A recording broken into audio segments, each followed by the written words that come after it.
Hey everybody, welcome to the Westside Fairytales Horror and Lit Club episode for June 2019. How are you guys doing? I read that. I don't know why. Hey, if you're new here, the Horror and Lit Club is just something that I do to get a little bit closer to my audience. If you're new, welcome. If you've been here before, hey, how you doing? If you're not familiar, this doesn't really have much to do with the regular Westside Fairytales episodes. There's no fiction in here, except for mistakes that I make. And it's generally just a way for me to get to know everybody and to talk a little bit about the month's recommendations and some other stuff that I've got kind of going on right now. I'm still trying to figure out how to do it.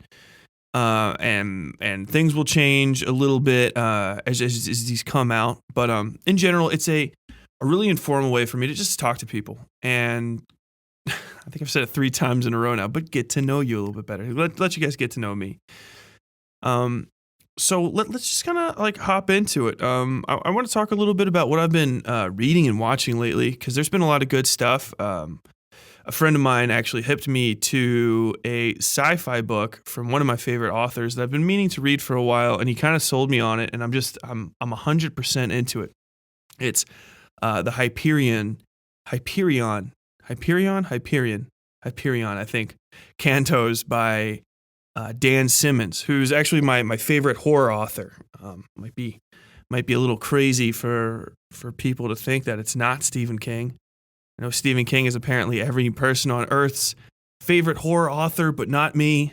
I'm a hipster, man. I'm into those low key indie authors.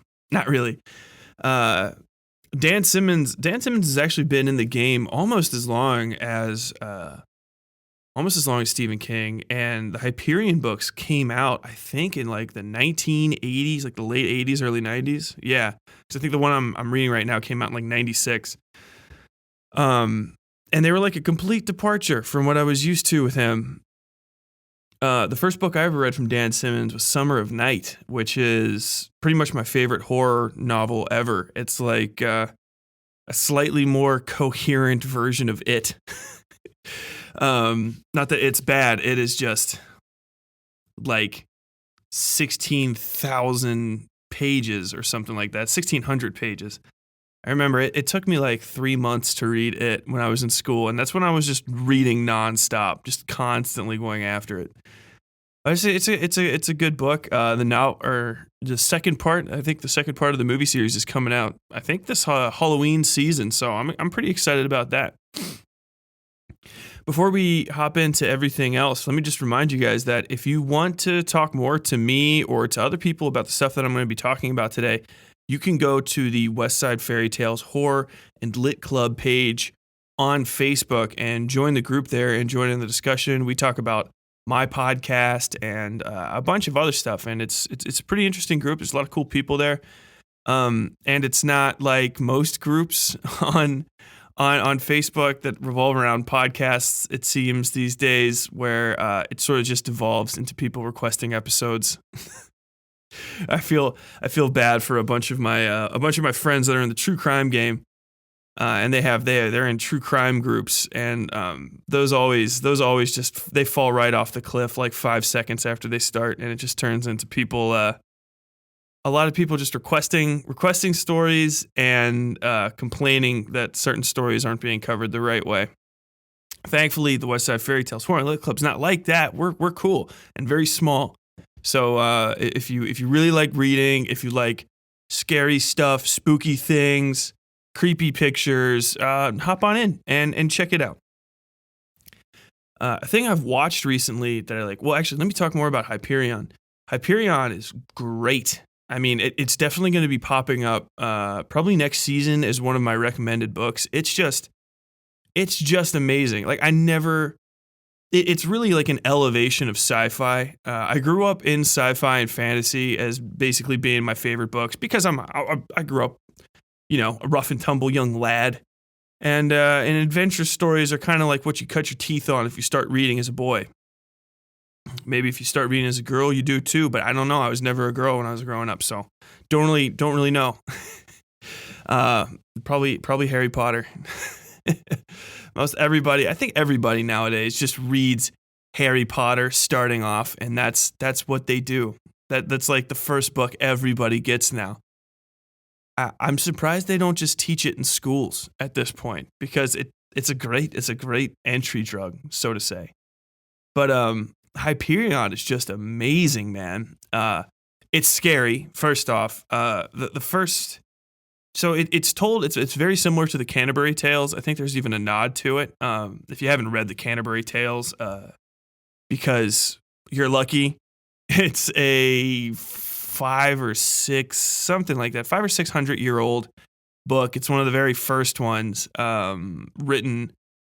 I can't remember the name of the dude, but he's in A Knight's Tale. He's a side character, and it's basically like the first kind of like adventure novel written in English, as far as I know.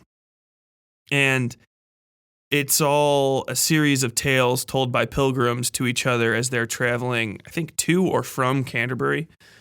I cannot really remember almost anything about it. It has been so long since I read that, but I remember the structure, like the bones of it, and it's similar. And Hyperion follows that same thing, and the first of the stories, which I won't spoil anything for you guys, because you should just really go and read the book. But the first of the stories told by one of the pilgrims is literally one of my favorite short horror stories I've ever read, self-contained inside an amazing book in its own right. And it's really got everything, man. It's spooky. It's got really, really cool futuristic stuff. And they just kick you right in the teeth with jargon from the first like sentence. It's just, hey, you're in the future, and the future is fucking weird. Welcome, Hyperion. And it has one of my favorite bad guys. Well, I don't even know if you can really call him a bad guy. One of my favorite like forces of death type things in a book ever, and it's called the Shrike. And that's not even a spoiler because it's on the goddamn cover of every book. So you'll be like, what is this spiky thing? That's the Shrike. Everything revolves around the Shrike. He's a 3 meters, so like 9 foot tall, 4-armed metal organic machine with red eyes that pokes people because he's covered in his whole body is covered in thorns. And he's named after a bird, a real life bird called a shrike, who, if you don't know, it's one of like those, you are now initiated into the horror world when you finally start seeing things that are referred to as shrikes or shrike imagery. The real life bird is a carrion eating. It eats carrion, but it kills the carrion it eats. So it like goes and like kills like a mouse, right? Or even just grabs it, and then it puts it on these shrike bushes, which are long thorned bushes that it impales its quarry onto because its beak, I think, isn't adapted to eating live warm flesh. So it puts it on the spike and then lets it die there, or it's already dead and it lets it rot there until it's able to. It's a little putrefied and more easy to eat. Which the first time I heard about a shrike bird, I did not believe it, and I had to look it up. The kicker to this is they're adorable. The real shrike is like the cutest like little finch of a bird, and it's insanely monstrous. It's one of those damn nature, you crazy kind of things. But I like it, and man, Hyperion, I cannot recommend that book enough, especially if there's 4 of them in the series. I'm on the 3rd one, and it's been the only thing I have been reading for like the past 2 months. I have so many other books I'm supposed to read, and I'm literally trying to force myself to finish Hyperion. I'm not even really forcing myself. I enjoy the shit out of them. I think I'm actually going to finish book 3 probably tomorrow. Oh no, I just started it. Oh, the second book's due tomorrow, but I already turned it in. because I'm renting off of Libby. If you guys don't know what Libby is, this isn't an ad because it can't really be. Libby is a free library app for your phone, and you can like download books if you have a library card that your library is like in partnership with. So you like basically borrow books on your library's behalf from like Audible, not Audible. What's Amazon's Kindle? The Kindle. Uh, you borrow them from Kindle, and it's a really cool program, especially if you want to take like a little book with you, or if you got to read something short. The rental times are like 2 weeks. You can only rent 5 things at a time, but if you're strapped and you've got a smartphone like I am and have been for most of my life, you should definitely check it out. And I didn't think so. Like Hyperion, the second Hyperion book, I borrowed the first one physically from my library, and the second one I borrowed on Libby. It's the first book I ever read on my phone. I did not think it would be as enjoyable as it was, because I've always been one of those guys that was like, I was a hardliner, like I won't get a Kindle, and like I was saying like I won't get a Kindle, like I'm too good for it, but literally I cannot shell out like the $150 to buy one. Uh, but I know I read it on my phone, and you can actually change it. So when I first started, it was as awful as I thought it would be, because it was white background with black text, which I understand is eminently readable. The contrast is perfect, but I hate it. I hate Word on Apple right now because you can't do inverted text, or if you can, I can't figure out how the hell to do it without it like wigging out all of the text that I write. But I hate reading plain white background and black text. It's awful, but you can change it in the app so that it's like that nice off beige, like actual page color. You know what I mean? That the most normal book pages are, and it's very soothing on the eyes, and it's not like terribly bright, and it saves your page perfectly. I read in like 6, 7, 8 hour stretches sometimes, and so I'm always flipping around onto my stomach, onto my back, sit up, I read on my side, and when you're holding a book, inevitably I drop the whole book on my face and I lose my page, and I have to flip back to it. That's why it's better when I get old books that are already beaten up, because they tend to hold their pages better, and new books don't, because they got that perfect spine. And I hate people that whine about creasing the spine on a book. I don't know what your problem is.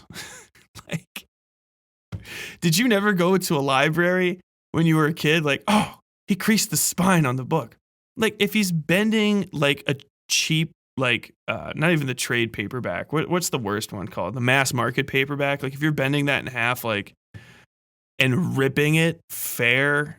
But I mean, dude, all books die, especially like trash trade paperbacks and mass market paperbacks. Mass markets are like the 4.5 by 3 inch, and the trade paperbacks are like, I think 5 by 7 inch. Hardcovers you can pretty much flip open like that, because they're hardcover books. They're meant to last forever. Most of those books that you see disintegrating like that aren't actually disintegrating because the spine's failing. It's because they're printed on acid paper, which I found out is a thing. And it's basically planned obsolescence baked into the creation of the paper itself. So if you've ever seen a book that yellows crazy fast, like it's 20 years old, and it's like, it's got that like, it almost like somebody dipped it in like yellow dye on the sides if it hasn't been opened in a while, and it's all yellow around the sides like that. That's acid paper. It's paper with acid in it. I don't know how it works or whatever, but basically those books just decay on purpose. Like, there is no, like, apparently they used to convince people that acid paper back in like the 70s, 60s and 70s, that it's cheaper, but it's not. It literally costs us, it's fucking paper. But the acid paper disintegrates. And so once it starts disintegrating and getting more brittle, it will break off at the spine. The spine's fine. The glue is fucking glue. Like, it's going to be fine. But the acid paper gets brittle and starchy. Like, if you've ever opened a book where the paper doesn't feel too good to turn. Like you almost have to grab the edge of the paper and like push it to the next page instead of like, just thumbing through it. That's usually acid paper, and it wants to die. And like bending the spine will probably hurry that along, but it won't do too much to it. I have books in my house because I just like to collect ancient looking books, even if I'm not going to read them, just because they look cool. And like, I respect that it's existed since like 1850. Those are printed on non-acid paper and hardback binding with the good flexible back binding and the binding cover. And dude, you can hold those all the way open and like leave a 70-pound weight like right on the crease, and it'll close and open again the next time. And the paper's just still perfectly white. So anyway, I've never really cared that much about bending the spine of a book because I could not afford books when I was a kid. I got them all from the library, and they're all bent. like if you get a library book and and you can actually press the spine to like the table, and the whole spine runs flush with the table and isn't curved up in like a perfect half of a McDonald's arch, then you are the first person to get that book, and congratulations, you won. Don't deface books and stuff, but I know people that like don't even open it past like 45 degrees, which is insane to me, or like 90 degrees, just holding it like that. But anyway, if you use your phone and stuff to read, you don't have to worry about that. The bad thing is if I start reading on my phone, it's as bad as when I start reading normally, and I can bring my phone everywhere. So occasionally I get caught in a bathroom for like 15 minutes when I'm like, okay, I should finish this chapter. It's much more drawing than Twitter, but I digress. Anyway, that's how I've been reading the Hyperion cantos, and I'm kind of addicted to it. I'm still gonna like the next book I'm actually gonna read after I finish the third book in Hyperion, which is Endymion. And oh man, I can spell it Endymion. I think it's Endymion. And then Endymion Rising. Those are the last two books. I'm like 25%. Yeah, actually, I'm probably like 15%, I think, into Endymion, which by the way is another feature I never even thought would exist, but I always like to mark my progress. Like I always flip through to the back of a book while I'm reading it and just see how many pages I have left, because my brain desires for me to do that. It's like, I always feel like I hope someone doesn't see me doing this because I don't want to look impatient, but I really just like to know how much left of a book I have. The same way I'll pause movies, even if I'm like really enjoying them, just so I can see how much of it's left. I don't know why. I don't know why I do these things, but I do. And it shows you your percentage at the bottom of it. So this overly long advertisement for the for the goddamn Libby app is pretty much over. I guess it's also an advertisement for Kindle that they did not pay for, so they got that for free, which makes me the fool. But anyway, yeah, Hyperion, you guys should check it out. On that note, the other thing that I was watching recently and I finished is Chernobyl. And I've wanted to talk about Chernobyl for forever, man. If you don't know about it, well, first off, it's not even a spoiler. Chernobyl exploded. Like, I think the year before I was born in 1987. I can't remember the exact timeline of events from the show, but I think it was 1980. It was either 86 or 84. Chernobyl exploded. Chernobyl was a nuclear power plant in the Soviet Union. It's actually in Pripyat, Ukraine now.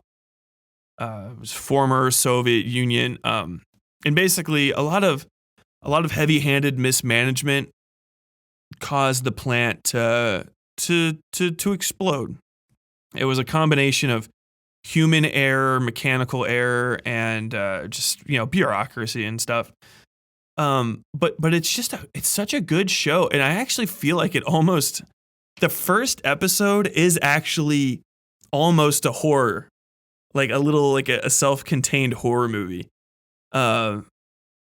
It's so unsettling and like otherworldly because I can't even. It's not even really a spoiler because it's a show based on a real event that happened already. But basically, without getting too much into it, the whole area is radioactive as hell, and people don't know. So you're just like, oh, oh god, the whole time, just like cringing. Very much, it's the actual real life, the well done version of the "Why are you going in the house? Don't go in that room." But instead, it's like, "Oh, don't go in the reactor chamber. Oh my god, you can see outside. Oh no, that's the stuff they're not supposed to touch." The whole time, and it's so engrossing. In each episode, there's only, I think, 5. It's either 5 or 6. And each episode has its own kind of feel as they transition from like the horrifying first moments of it to the final episode, which is the kind of the look back. You know what I mean? So there's a little bit for everything. There's like horror in the first episode. In the second episode, there's like the human element and stuff. I might be mixing it, and eventually it turns into almost like a detective story, and it's just wonderful. And you should check it out if you have an HBO subscription, and if you don't, and you live in Britain, I think you can just see it for free. I'm pretty sure it aired on like Sky One or something. For my friends over there across the pond, I don't know how the fuck your television situation works. I know that you guys get in trouble for trying to be cord cutters like we are in America. It's insane. If you guys don't know, any Americans don't know, the British, I think, I'm just going to be stepping all over my own toes here, but they have like BBC stuff, and I think they can also get American stuff, and they can get Netflix, obviously.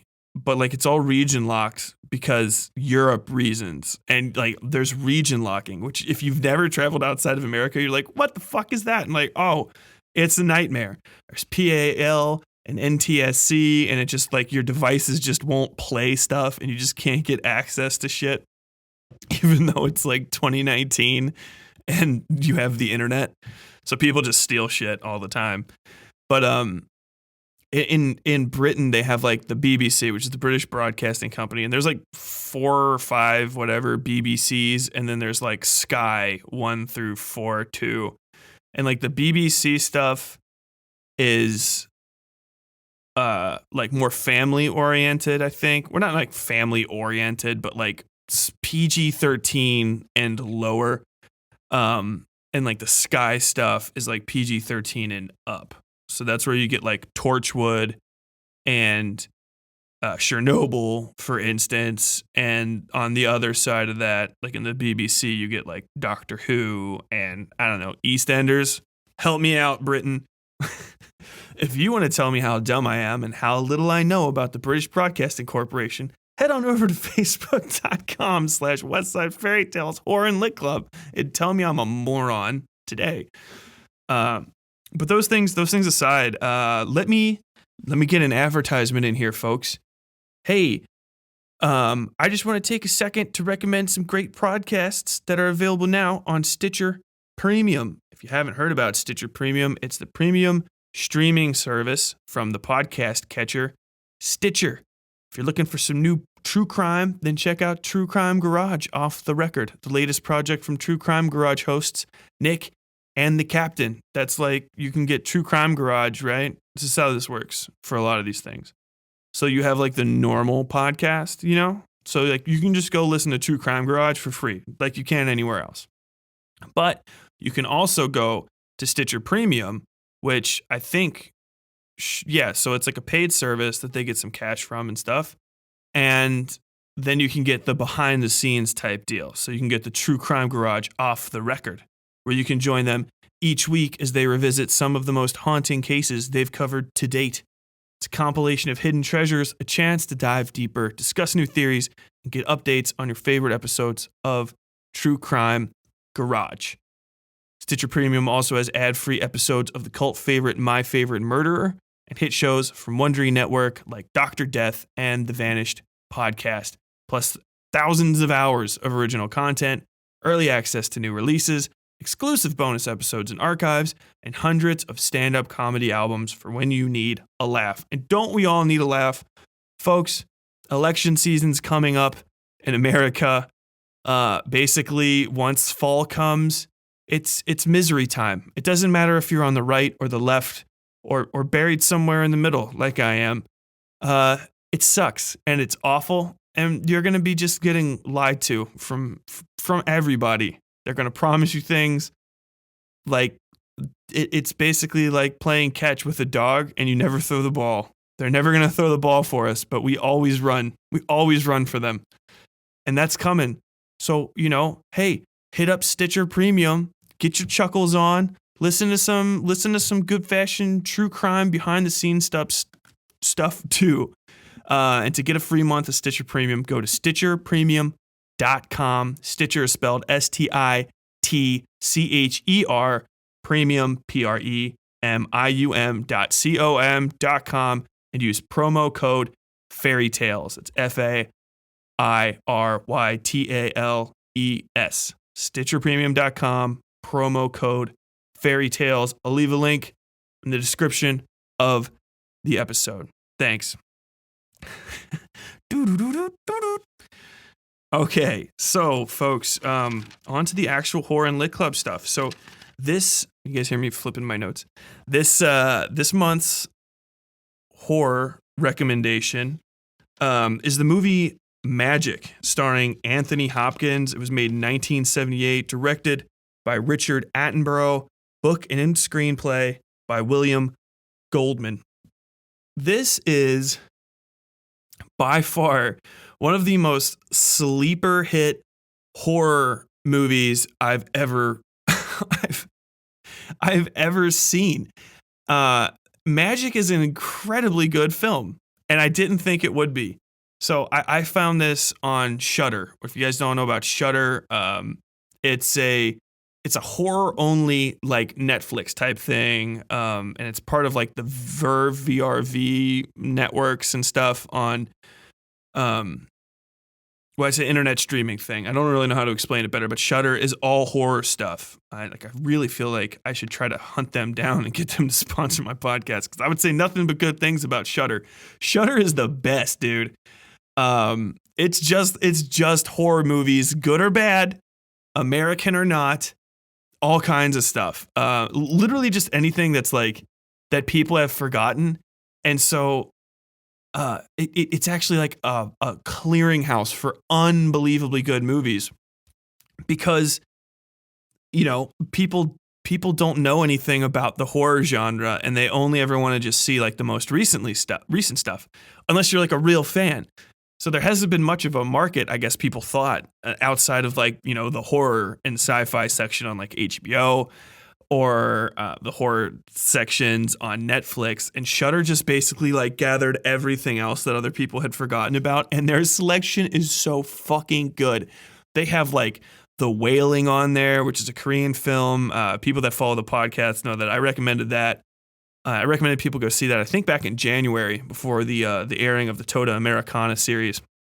That's a Korean horror film. It's amazing. And it's also the place where I saw Magic, starring Anthony Hopkins, Sir Anthony Hopkins. And we found it. I'm just scrolling down, just trying to find something to watch on a Saturday night with my fiance. And there's Anthony fucking Hopkins, who, if you don't know, is Hannibal Lecter from the Silence of the Lambs and the other Hannibal movies. And he's holding a puppet, a creepy looking puppet. And we're like, this has to be trash. I'm going to watch the fuck out of it. And I was wrong. It was so good. If you haven't seen it yet, please go see it. I'm going to get lightly, heavily, massively into spoilers here. So just turn this off, go watch it, come back to it. Or just hit fast forward until you hear me stop laughing about it. And then you'll start hearing the discussion of Heart of Darkness, which is a little further down the road. But man, Magic, starring Anthony Hopkins. I can't stop saying it because it's so wild to me. It's a movie about a guy and his puppet, and the puppet's evil. But it's not terrible, which is insane. if you've spent any amount of time in the horror world, the haunted, spooky puppet is it's so trite and overdone that like literally you can't even make like a joke movie about it because it's so not serious. You cannot make like puppet movies. I think the last one I've seen where a company legitimately tried to make a good movie with puppets that was a horror movie. Well, I mean, what else would it be? I mean, I guess technically a movie with puppets would be like, the Muppet movie, but no. Was Dead Silence, which is yet again another forgotten movie from I think that's what's his name? Joe Wan? I cannot remember for the life of me. But he's the guy that made Saw, and then James Wan.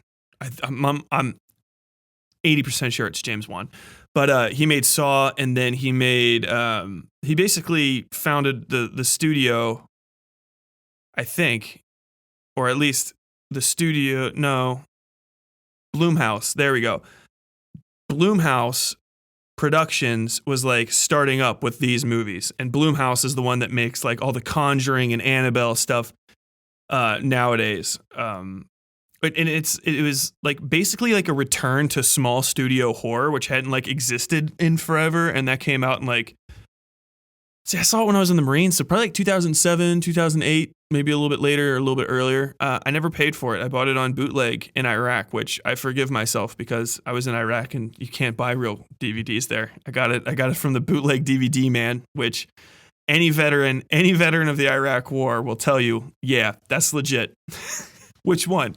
The third stall on the left in Ramadi, in the weird little stall section out there past where that cheap ass Pizza Hut was. No, so that would have been my third deployment, which would have been like 2009, I guess. It might have came out. Well, it would have come out before that probably. But anyway, that movie was still corny as shit.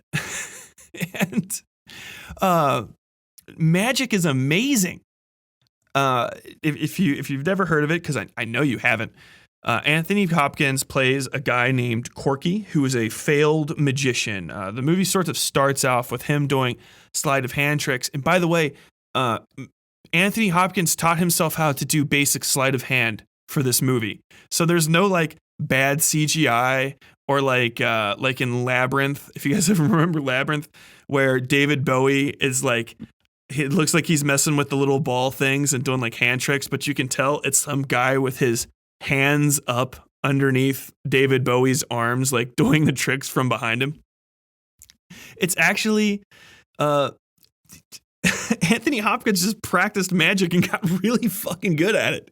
So he's just doing all of these like show, and he's doing his practice, and you can tell he's a very talented person. But he goes on stage, somewhere, just some New York dive bar type deal where there's little rows of circular tables with like 2 or 3 cheap seats at him, and a spotlight on him, and the red curtain. It's wonderful, and he fails miserably. No one likes it, and though it sort of cuts, and he's like, "Oh, I got my head in my hands," and then we just get right to it. Like they do not fuck around with bullshit in this movie. It's amazing. Like any other cheaper movie would have had him like freaking out and like his like wonder, will I ever make it? Blah blah blah blah blah, and trying to up. No, he just that scene ends, and the next scene he's got a fucking puppet. Yes, it's so good. It's so good. It's like we were watching it and having a couple beers, and we're just, did this just happen? Am I having a fucking fever dream, or is Anthony Hopkins just suddenly have a puppet now? And the crowd is much bigger, and the puppet's name is Fats, and it is literally like the stereotypical, like, hey, blockhead, you're a fucking idiot. And he's like foul mouthed and a little crass, he's offending the ladies in the audience, but everyone's having a kick out of it kind of deal.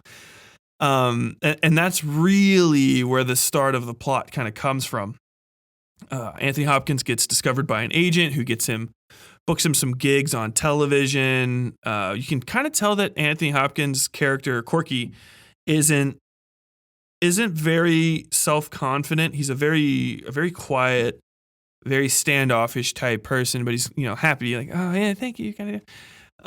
And you get a feeling like he's maybe not all there. And he always has the puppet out. The puppet is always with him. So, and immediately, because I watched this in 2018, I'm like, is it all right? Possessed puppet, dead wife in the puppet, dead best friend, former partner. What is it? Is it possessed puppet? And, spoilers. No.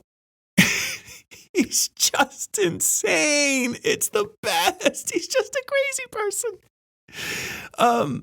And you don't know if that's the case or not throughout the whole thing. He's just mad good at it. By the way, Anthony Hopkins practiced throwing his voice into everything for the role. So he does ventriloquism, and he doesn't have to, but he does, and it makes it so much more intense. It's fucking incredible. But so they send this guy to it's like, hey, we're gonna give you your own show, but the network wants some assurances. We got to make sure that you're healthy for it. So you got to do a like an insurance physical, which includes a psychiatric evaluation. And Corky's like, oh, that's not good. So he fucking bails.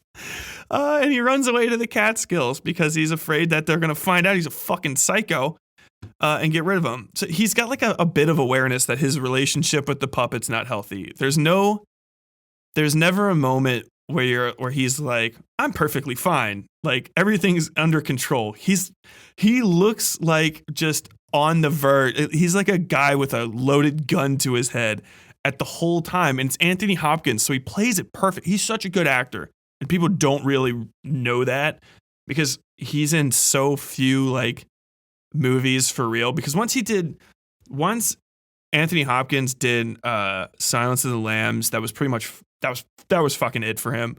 And he couldn't do anything else. It's one of those like the curse of success where he did so good in that role. You can't see him as like anything else. And so he kind of just fell off the face of the earth. He did a bunch of good stuff. I won't get too into it, but Anthony Hopkins is a stellar actor, and he really worked his ass off for this one, and it shows. While he's in the Catskills, he actually looks up one of his old, I think it's an old girlfriend, an old flame of some sort. This is a very small cast in this movie, too, by the way. I think it's like 4, maybe 5 people even have like speaking lines, maybe 7. Like, I'm forgetting, like, there's a taxi guy, and he's like, that extra has like some of the most of the lines for someone that's not in the main cast in this film.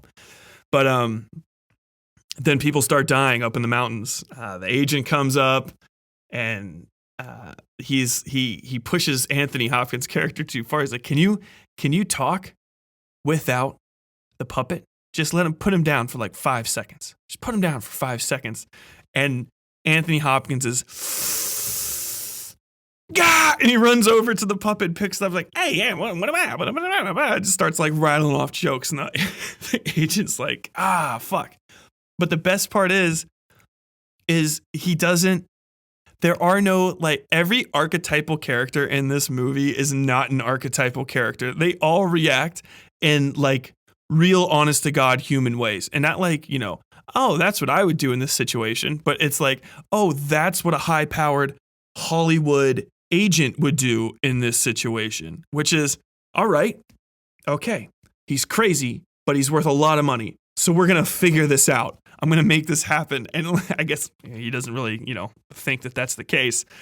And so he gets hit in the head with a piece of wood. But anyway, it continues on. And oh man, I won't go too far into the end of it, but I will say the entire time I was waiting for that fucking puppet to be like, to stand up. It's the moment where every puppet movie or show, you go back to Goosebumps, anything. I always go back to Stevel. If you guys have ever seen Family Matters from back in the day, it's the show with Steve Urkel on it. Stefan Urkel. But there's a Halloween episode where he has a puppet that looks like him, and it's Stevel. It gets possessed by an evil spirit and kills the whole family. But they're all fine again at the end because it was just a dream. I can't even give you a spoiler warning on that, man. If you haven't seen that episode of Family Matters, you just never will. But the entire thing, I think, is on Facebook, or not Facebook. Well, probably is on Facebook, but on YouTube. But the whole movie, you're waiting for that moment where it's the puppet stands up and starts doing shit on its own, because that happens in everything. It's always, it's sitting here. Oh, it's moved. Oh, it's moved. Oh, it's kind of talking, whatever. But then there's the part where it has to stand up and do something, and that's always the part. It's supposed to be scary, and it doesn't work, because inevitably it's like a little person or a child in like a tiny puppet costume bumbling around, with like a full wooden head fucking mask on and stuff. And it just looks goofy because it goes from being that, like kind of limp, dead body kind of creepiness where it's like, to, oh God. and it ruins it. And that never happens in magic. But it never stops being creepy. And it's such a good movie. I cannot recommend it enough. If you have Shudder, it's on there. I'm pretty sure still. You can look it up. It's probably a bunch of different places. The movie's old as hell, so it shouldn't be expensive wherever you find it. And I cannot recommend it enough. Go check it out. Have a couple beers before you watch it. It is a blast. It is so much fun. Go check it out. My next thing, the month's literary recommendation for June is Heart of Darkness by Joseph Conrad, which on a flip note is not a good time at all. It is literally one of the bleakest, most depressing short stories written in the English language, I think. It was written in 1899 and serialized, I believe, over the next over 2 months in 1901. I think it is in Blackwood's magazine. If you guys don't know what serials are, lucky you. My podcast, my recent 4-episode thing, is what you would consider a serial, which is when a long form story is released piecemeal. You kind of get the feeling like, from TV shows, ongoing plot TV shows are serials. But when you say serial like this, it really refers to old magazine serials, which really don't exist anymore. I mean, they do, but for people that are probably in their like mid 60s to mid 80s, no one my age knows what serials are half the time, much less reads them. But once upon a time, that was literally the way that books were released. You actually did not put out novels raw. It just didn't happen. We're talking about like the mid to late 1800s, and actually much before that. The Count of Monte Cristo, for instance, was released in serial throughout France. As was pretty much every book by the late great Charles Dickens and his contemporary Wilkie Collins, whom I will be discussing at length whenever I get to talking about Drood, which is also where I learned all of this information. But what a serial is they had old literary magazines. I know you guys have heard of literary magazines if you're listening to this podcast, probably. And the stories would be released in almost a short story kind of feel, chapter by chapter, every month. And so while you were doing that, it was actually a great way to test the waters over whether or not a book would work. So, you get 3 chapters into a serial, you sell the serial chapter by chapter, right? Or like if you're famous, like Charles Dickens was, we'll use him as an example. He'd say, well, he actually owned his own literary magazine, so he didn't have to say shit. He just started publishing it. But before that, it would be like, hey, I have this story. I'm famous. Run out 1 chapter a month. Or I'm not very famous. Can you take a chance on me and do some test chapters? And they'd be like, all right.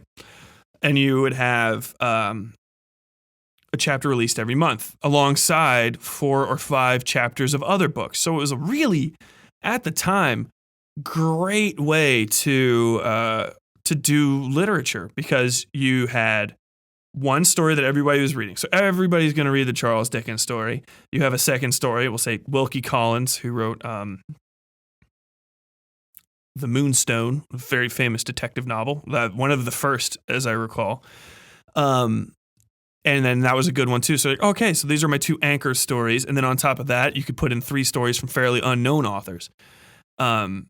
And then those are all staggered too. So they're not running at the same time. So it kind of keeps you on. It's basically the original HBO Now subscription.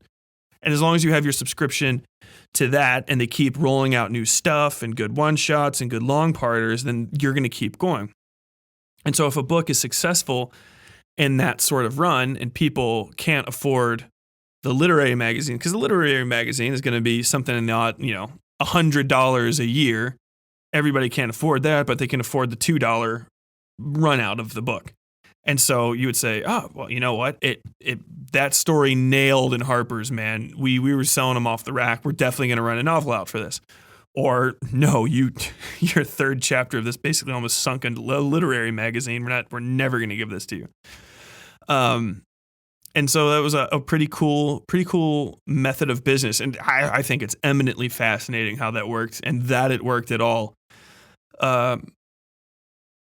And I launched into that very long description just to tell you that the entirety of Heart of Darkness was serialized over 2 publications in Blackwood's magazine, which I don't know almost anything about. I feel like maybe I should have looked some stuff up about it, but I didn't. Just assumed that it was a literary magazine, and it was probably in England. Joseph Conrad himself is a Polish English immigrant, so he emigrated to England from Poland in the mid-1800s. And he was a very unwell man. He was a very sick man. And he had trouble writing, actually, because of his illness. I think some sort of one of those things that I think they've all but cured or prevented eternally now. But at the time in the 1800s was just tearing people apart in the streets, polio and stuff. He didn't have polio. He wouldn't have been writing shit. He'd have been dead. But when he wasn't writing, or actually before he really started writing, he worked on tramp steamers, which are just busted ass steamboats that move stuff around, right? And they're what you would consider like a sort of semi-long voyage river boat. So you do like month, 2 month, 6 month excursions up and down a river, carrying large amounts of stuff one way along with small stuff, and then coming back the other way, which is a great framing device for any sort of story, because when you're doing deliveries like that, you have a lot of occasion to stop on the side of the riverbank. You run into all kinds of different people. You take on passengers, you take on cargo. All of those things have stories, and they come, they go, and they leave. And so Joseph Conrad, having some degree of foresight, took notes about his time traveling up through the Congo while working for ivory traders and whatnot in the early part of the 1900s. And this is before people understood the extent of how badly we were kind of just destroying, well, not we, I wasn't part of that shit, but in general, Europeans were destroying Africa. And just literally that period of time is referred to as the rape of Africa. And I think it went on for like 600 years or some shit. And basically just despoiled Africa of all of its culture, most of its resources, and a lot of its people, and left it in the shambles that it remains in to much of this day. It's very difficult to recover from. And it's created a lot of lingering socio-political, I don't even know connections, but like it's basically the nails in its own coffin, and it's still trying to rise from its grave at any given time. It's a very, very complicated and hideous period of time. But in the early 1900s, people just didn't know. First off, people didn't care that much because, I mean, if you think about the early 1900s just in Europe, They had their own shit going on, which would eventually cause all of the world wars that have happened to this day. In addition to just horrific amounts of sickness and poverty and disease. Humanity was in short supply, I guess, is what I'm saying at the time. And so people could barely get out of their house, much less learn stuff about things that are happening halfway across the world, because they didn't even have. If someone didn't write about it, then how the fuck would they ever know about it? Like you live on your block, and you have your butcher, your baker, your candlestick maker, and outside of that very small world, you don't really care much, because people are dying of fucking polio and tuberculosis and diphtheria and typhus. People are literally like falling down onto the ground in front of you while you're walking and hacking up handfuls and handfuls of blood and like ruined lung tissue, and then just dying because there are no social circumstances to save them. And you're doing great by the world standards. You're doing fucking amazing. Everybody stinks. Everything's polluted. At this time in London, I think this is before whoever it was cleaned everything up. I cannot remember. The first big cleanup was actually Dickens' thing, where he wrote about how awful all the slums were and stuff. It's why all of his stories are really like well known now. The David Copperfield and is because that was like the first that was like the Handmaid's Tale of that era. Although you wouldn't think it, but people just didn't know how bad the slums were, and he was the connection between that sort of dire, gross, impoverished existence and the upper class, because he was from there basically, but he was posh enough to roll in the upper circles and got all of them involved in it, and that was the Great Cleanup. And then there were more as that went on that basically saved London from itself, as I recall. Anybody that wants to correct me on my history, feel free. I'm not a historian. I'm just a guy with a microphone. But anyway, so Joseph Conrad was one of the first people to talk about how bad all of this stuff was, and that what I really like about Heart of Darkness is it lands on everything.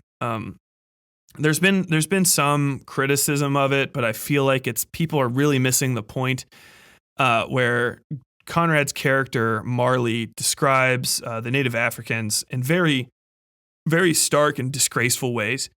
But I did not, when I was reading it, and I didn't until I even heard the criticism, really understand in any way that wasn't like him being a bad guy.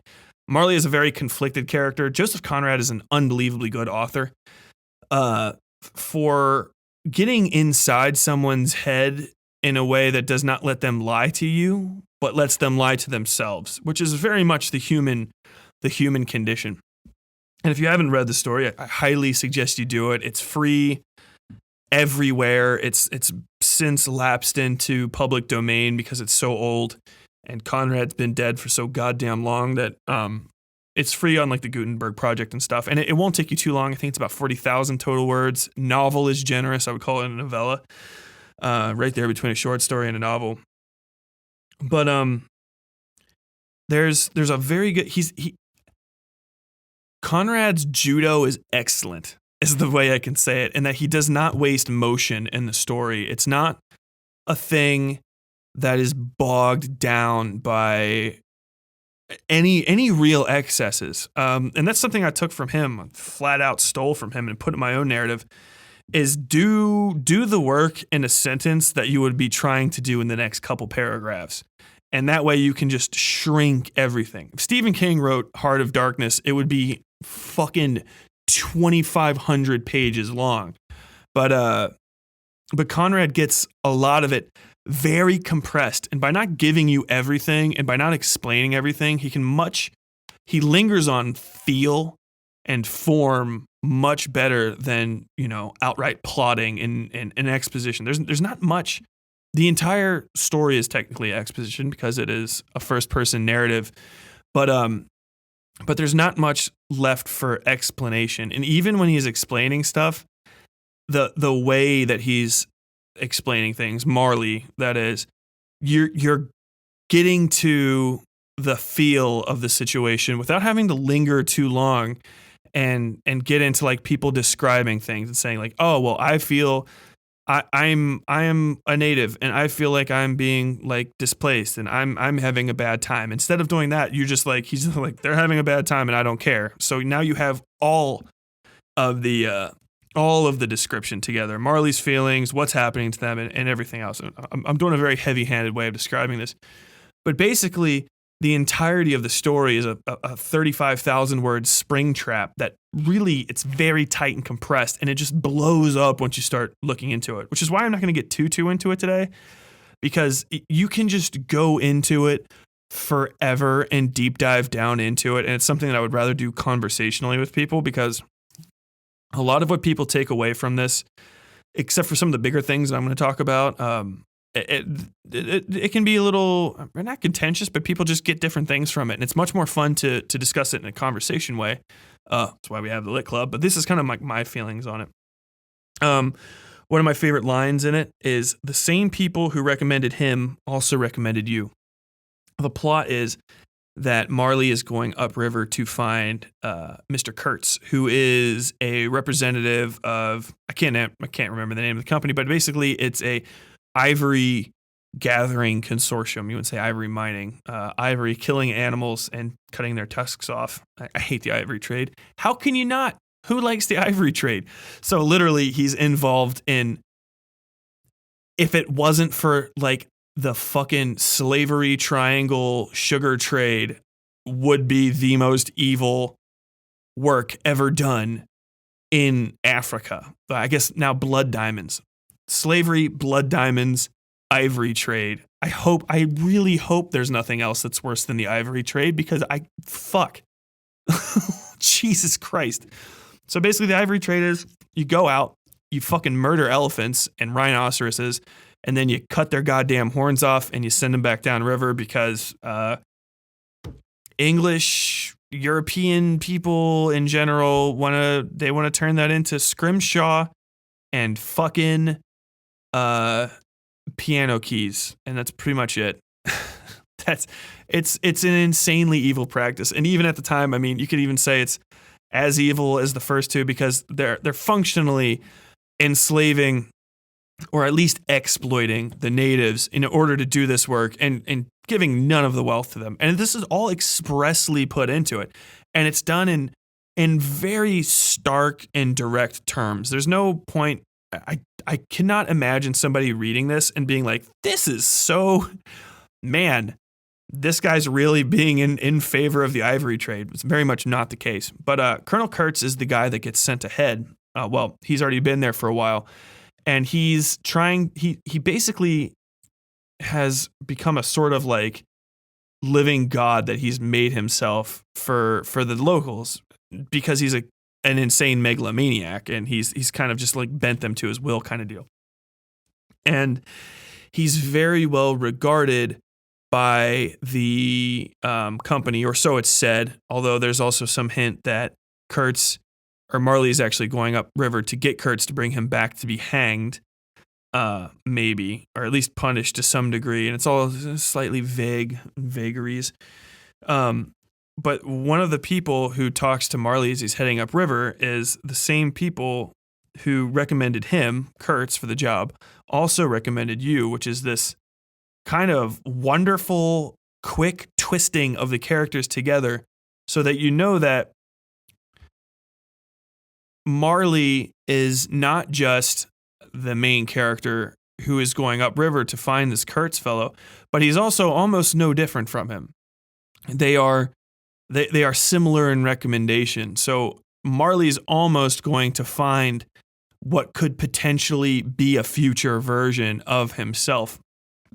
And you can tell that even Kurtz might not be an inherently evil person, but just the work and what he's maybe had to do has just completely eroded the humanity out of him. So he is just what he is. There's a good device. It's an elegant letter, basically. Marley gets Kurtz's papers, right? And there's, it's reports, elegant elegantly written, very posh. And on the 6th of May, we gathered blah, blah, blah, blah, blah, blah, blah, and all this wonderful writing to the company, where it's like, oh, okay, so this is like this is him. But in the margins is a postscript written, exterminate all the brutes, in just his handwriting. So like you have that good dichotomy without even going into it too much of him, his relationship to his job, where he is supposed to be this representation of European progress and the taming of wild dark Africa by these white savior types who are going to come down and fix everything. But really, when he's not bent to the system and playing at this sort of this upper class edifice, his heart is just exterminate them all, like fuck pure. There is nothing left. Like he is just that animalistic impulse. And Marley eventually gets back to civilization. I'm really boiling down the plot to its most barest consistency, but a lot of other things happen. Kurtz dies on the way back, and his final words are the very famous "the horror," which is just of all things to say before you die. He gets sick, by the way, and he dies on the boat going back. And the guy comes out and says, "Mr. Kurtz, he dead," which is like one of the other most famous lines in the English language. To the point that T.S. Eliot, I believe, started off The Wasteland with it. Something. T.S. Eliot adopted it for something. But he gets back. Marley gets back to society, and he doesn't ever give over any of Kurtz's papers and reports and stuff. He's very dissatisfied with English society and like with what is in his mind, society itself. Whereas Africa is a non-societal, wild place, even though obviously that's not really the case. It's just something that they created. He's back there and he talks to Kurtz's fiance, who asks him what his last words were and like, what the moments with him were like. And he just lies to her and he says that his last thoughts and words were like of you, his fiance, and not the horror, which is just fucking great because it's the summary really of the problem in Africa at the time that the English and, well, the Europeans in general, boiling it down to the English is very really not bringing it. The company in question is actually a Belgian company, and anyone who knows about Belgium's relationship with fucking Africa knows that it's functionally the worst.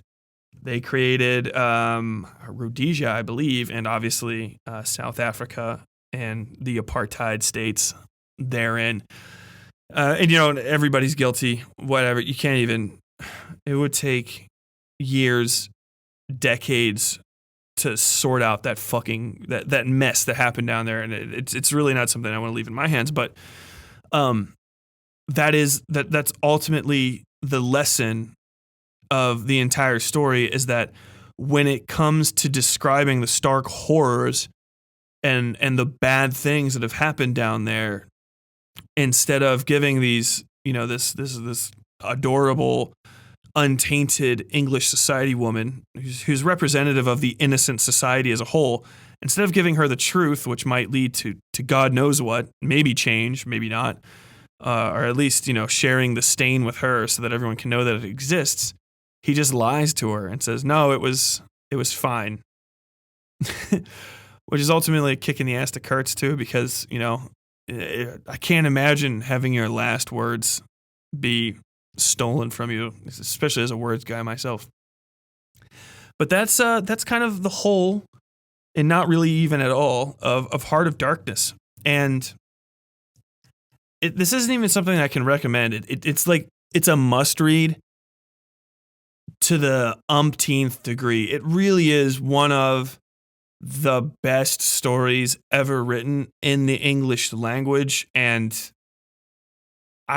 it it would take me 4 hours to just even go over, like literally read the plot through start to finish. There's not a much, if you're trying to get a really deep, a really good visceral understanding of the story, I can't really do that for you in like half an hour reading, talking into a microphone, and it's not like in front of me. It's a story that like deserves its own classes to be taught on it and stuff, just because it's so well bundled and tied together. It's really a mastercraft of language itself that he was able to get so much information into such a small thing, which is it's high end writing, like literally Cadillac grade writing that any Toyota driver can understand.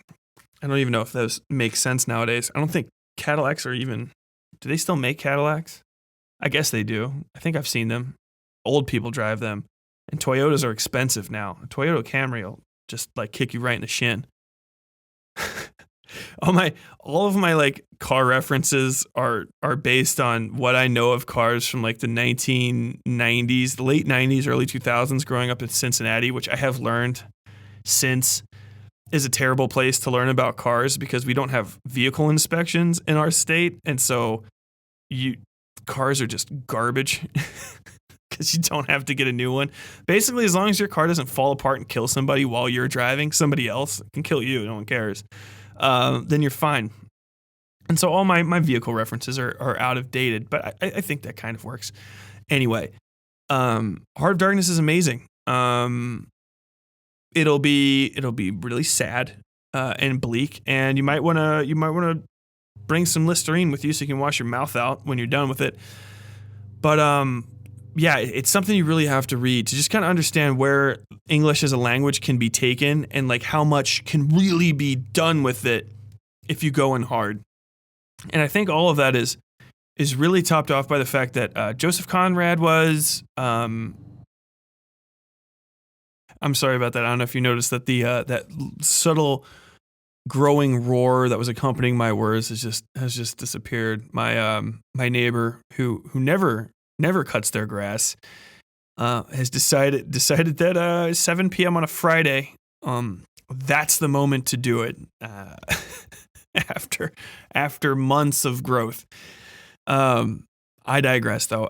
The coolest thing about Joseph Conrad was that he was an artistic primitive, functionally speaking. I think that's what they called him. But he had no formal training or anything. English was actually his second language. He came from Poland. He was an immigrant, and he accomplished something like fairly incredible. And it's awesome. It's awesome that someone could do something like that. And I think that's the other reason I wanted to talk about Conrad for a little bit was just.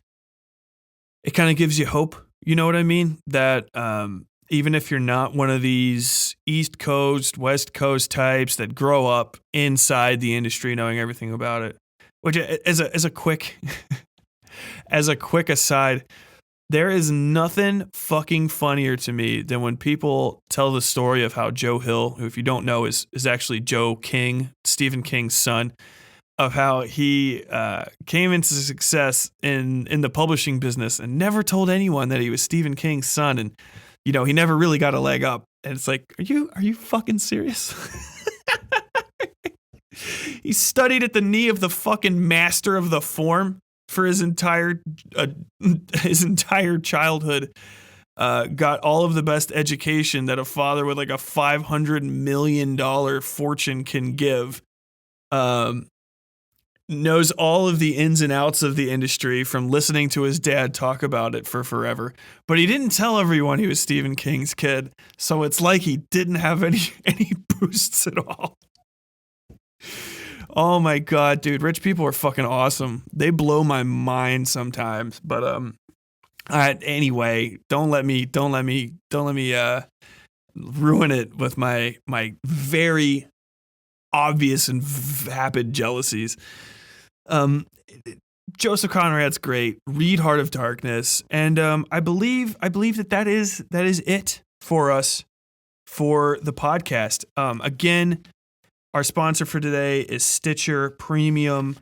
Go out there, hit them up, support them, and And don't forget to use the code Fairytales when you sign up, and let them know you're coming. And if you listen to something that's scary or interesting or literature based, hop on over to the Westside Fairytales Horror and Lit Club on Facebook. If you want to get a hold of me, or you want to know anything more about the show, you want to tell me anything about myself and give me some feedback, you can send stuff to me directly. westsidefairytales@gmail.com. That's my direct line for emails. You can also support us on Patreon if you want to listen to episodes like this and all kinds of other stuff early. And if you want access to merch and even PDF copies of the stories, or signed and printed copies of the stories. But in general, man, just get out there and find some good scary stuff and some good literature and tell the world about it. That's what I want to do with this podcast, this little sidecast, I guess you say, on the main feed. And I hope that you do too. Get a library card, support your local authors, buy books, share books, all that good stuff. Find me on Twitter, find me on Instagram, look at my pictures of my rabbits, and tell me what you're reading. And until next time, as always, stay safe out there.